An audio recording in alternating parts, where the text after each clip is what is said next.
So, we just got out of the movie theatre seeing F1 the movie. My wife and I went to see it, and you probably want to know whether or not it's a good movie. Well, I can tell you, I, the ladder man, think it's a good movie. I actually approve it, because even though the prevailing message is that it's an absolute cheese fest, it's a good kind of cheese fest, as in, you go into it knowing it's going to be a little bit corny, but it's that kind of 80s corny movie that you just kind of roll with. That it's fine, it's all right, and you just got to look from the technical level. It's a fantastic movie, and you really do need to see it in the theaters to really get the full subject of the content. And I think F1 is the right kind of medium to make use of all of that technology they made for the movie. Apple and Jerry Bruckheimer, they made a really good package. So if you just want to look at the stuff that they were able to do and pioneer, it's great. And all of that stuff that we saw in the media coverage and in the races itself, that what they were doing piece by piece, it all comes together. And we didn't see all of the overly schlocky bits of the Vegas crash, which was in the trailer, by the way, so that doesn't count as a spoiler. I'll get to spoilers in a little bit, because there are some moments which did make my wife and I go a bit like, a little bit laughing out loud. I mean, I think there's one bit that that doesn't count as a spoiler, but it does make you just roll your eyes a little bit. Like, one of the board members of Apex GP goes, "Hey man, you're great.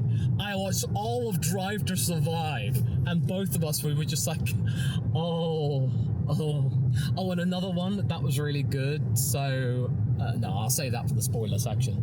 But either way, it all came together. So even though we were all deriding it for the last couple of years, once you actually saw it all together, you just realized what Sonny Hayes' character was all about. And it was all about camaraderie, teamwork, that team spirit that you kind of would see and understand from Top Gun. It just all came together in a way which made me smile. I came out of that theater smiling, and the ending was like, yeah, that was a really good movie. And it was something that I could predict some of the things, but there were some bits I was like, okay, I'm glad they didn't go in that direction. That there were moments that made me think, oh, okay, they're actually doing something positive about it. And I think there was enough trepidation in bits that you couldn't actually predict what might happen next. Yes. Which was good, because it kept you on your, you didn't know what would happen right till the end. Yes, I mean... But there's a heavy dose of plot. Oh, of course there is. I mean, the amount of crashes in this movie is not indicative of real life, at least in terms of... It's a big crash, bigger than we see in reality. Well, no, I mean, to be fair, there is that one crash that was sort of seen in the trailer, which kind of did happen in Formula 3, as in... At that one circuit, we're not quite in the spoiler section yet, a car did go flying at that corner due to a sausage curb. And if you're in the know, you're in the know. So it was sort of based in reality, but it's not something you'd have seen in Formula 1. So there was that. In current seasons. Yeah, that's fair enough. I would certainly say that you definitely know that Lewis Hamilton bankrolled and took part in this movie, because there is one particular scene where Max Verstappen features a lot and is seen as the baddie a little bit, just a little bit. And then there is a section, which we will get to in a moment, where Lewis does get to shine quite a bit in 2023, which he really didn't get to do much of in that particular year. I will say it's a shame that you don't really get any of the drivers actually having a line or two.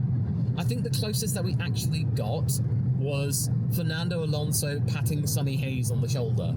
Probably because they had relative relatability because of Daytona. Because I will say that the beginning section in Daytona was amazing. There was so much rumbling in the cinema, and I feel like they really went into town with that. They didn't half-ass that section, even though it wasn't about Formula 1. I think it was a really good love letter to IMSA. So I wouldn't be surprised if some people actually check out the 24 Hours of Daytona out of all of it. Le Mans kind of got a look in terms of a footnote, and there were elements that did seem a little bit over the top. Although there was admittedly one bit where the team principal goes, 5 times constructors winner of Ferrari, and then goes on to say, as a rear Jackman.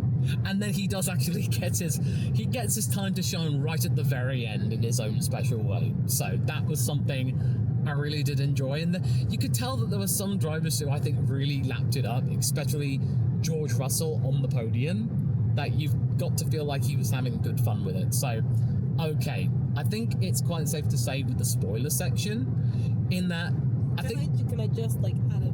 Oh yeah? The only film, because they're now in spoilers, right? It's the only film where I actually see people like fist pumping into the air and like, yes, right at the end.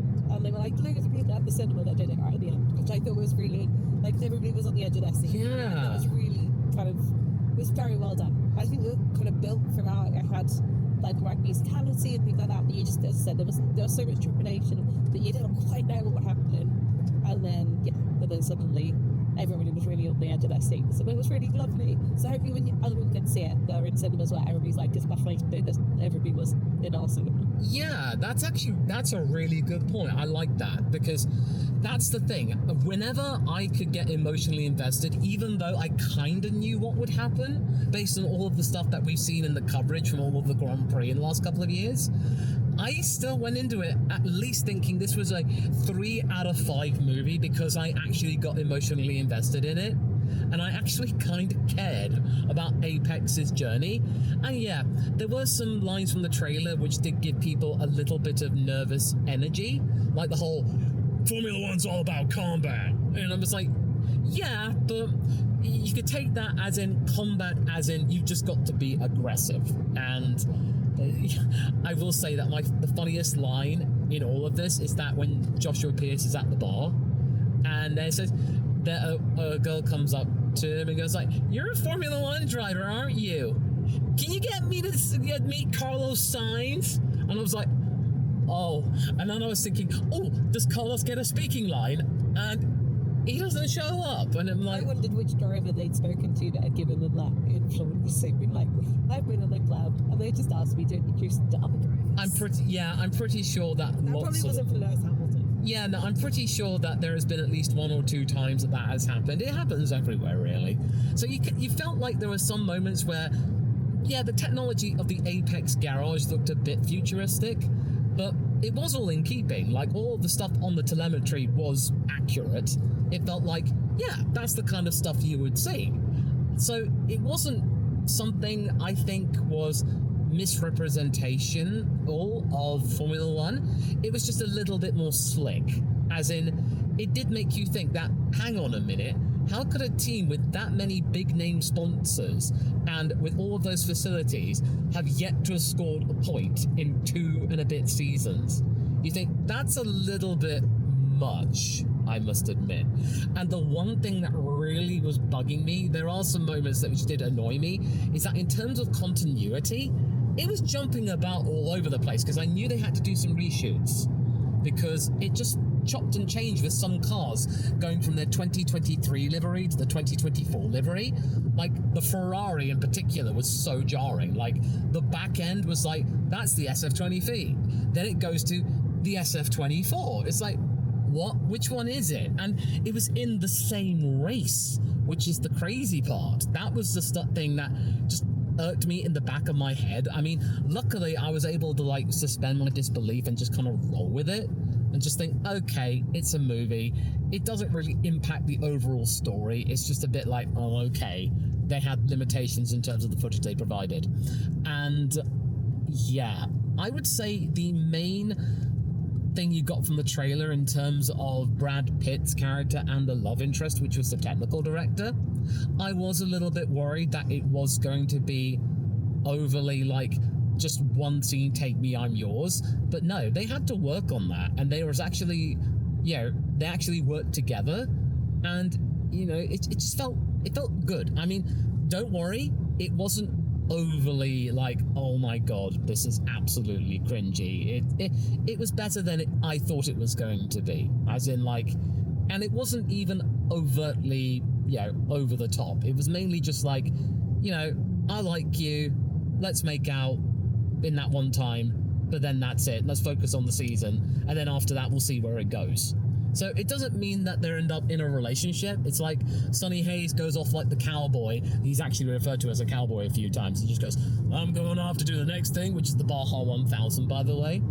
And it felt like, oh, okay, it's kept PG pretty much in terms of the love interest. It's not like over-egged, that as it were. As in, it was a rumbling undertone throughout the movie, and it did have a payoff, but it was something that was kept relatively wholesome, wouldn't you say? Yeah, I think so. I think, yeah, it was a nice pairing. It was very, the acting was super okay. Yeah, I think it works. I said my only bugbear was that I felt like it was still a little bit it was great to have a female that was in a kind of technical role, and that was really good, but it still was kind of like, oh, but she'd only ever managed it without Sonny's help because he came up with the idea. That's a good point. Which I kind of, I thought that undermined it. And there was, I think, a little bit of takeness in put a little bit in that role. And there are so many great women in F1 that I thought that was. Yeah, I think the one plot point I really liked in terms of getting confidence was the wheel gun lady. Yeah, the young lady who was the wheel gun in the first race was made the mistake, and Joshua kind of like laid into her. Sonny was just like, hey, show the kid respect. She didn't mean to do that. And then she got the confidence by the end to actually be really good. And the whole thing about Sonny being a guy who bonds teams together, that was cool. As in, there was no one woman in that team that was incompetent. They all worked together just like the men, which was like thinking, okay, that's cool. And you felt like, yeah, this wasn't all cringy. And you then got the understand that there is an antagonist of sorts, like as in the board member guy, who admittedly, when I first looked at him, I was thinking he was about to say, did I mention that I'm not a villain? Because it's like, that's the Drive to Survive guy, by the way. And, oh, of course, in the original trailer, the Gunther Steiner has that bit where he's looking. Now we know the context of it, because Sonny Hayes and Kevin Magnussen tangle at least twice in the movie, and they do it, and then Gunther Steiner's like, Jesus Christ, what the fuck, man? And then I think they just flip him off, don't they? I think in that bit, that was funny, as in like, that's the kind of interaction you'd expect from Gunther Steiner in terms of like just pit wall aggression. That was very well done. Yeah, that was funny. That was definitely funny. So I won't spoil anything more for you, but I really did like this movie. Yeah, there was some moments where it was a little bit, yeah, okay, this is a bit Hollywood, but it didn't really take me out of it.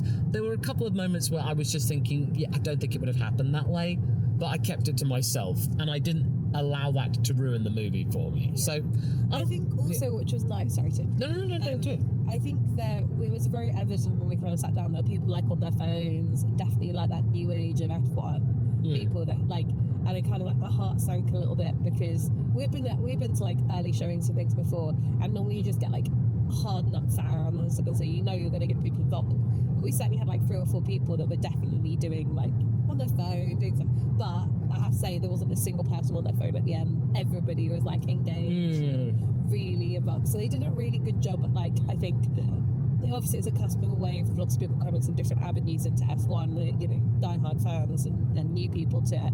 I think it did quite a good job of uniting all those people. It's a good family film, anybody can go along and watch it. And it was a nice nod to kind of like show that F1 is like the fastest sport now then. And I think while I watched it as well, I think it was a great, it wasn't just about a racer, it was about a team. And I think F1 is that one thing where like it is, that car wouldn't be there without that team. And it did try and give some credit to all the people in like the back room that put that car together. Yeah, I thought that was really good. Yeah, that's another good point, in that it wasn't just about Sonny Hayes and Joshua Pierce. It was about the whole team, including Sonny's race engineer. That rapport where at the beginning he puts on a bet that Sonny would crash it, go in the first lap, and it was like Sonny just took it on the chin. That was really cool, and I feel like there will be more fans brought in from this movie into Formula One. They'll watch it more. I think when you have that and Drive to Survive, because there'll be the F1 movie, Then they've heard that Drive to Survive thing. They'll then look at Drive to Survive. Then maybe they might check out a race or two. I think this is a gateway, and this is like a more accessible gateway that you can watch in 2.5 hours. And I would definitely say if you can watch it, do watch it in IMAX. That was definitely an experience. I'm glad I got to see it in its full glory in terms of the resolution. Yeah, it did feel like you're on the track. It was very, very well done. Yes, absolutely. So Very slick. I would certainly give this a absolute ladderman recommendation. So I'm saying if you can see the F1 movie, do go see it. And if you can't, or if you just simply are unable to get to a cinema where it's showing, then do watch it in some capacity. That's what I'm saying. How many rungs out of 5? Oh, rungs out of 5. Oh, well, as I said earlier, the fact I got emotionally invested in it, as in I actually gave a damn about it, that's at least a 3. But I would say the technical thing bumps up another half a rung. I would say I give this a 4. I would say this is a 4 for sure. Gives you some wiggle room if there's another F1 movie in the future. I'm pretty sure that I've heard talks that they're up for a sequel. Really? I'm not sure what they do for a sequel. I mean, maybe Sonny Hayes becomes the team principal, or like the ambassador for something like that. Yeah, but then there's some other subplot or something. I mean, they'll have to do it for 2026 at the very least, because they talked about brand new regulations and stuff like that. So there was that. But yeah, I would say I give it 4 rungs out of 5. So there you go. Go see the movie. Nice little bonus video for you.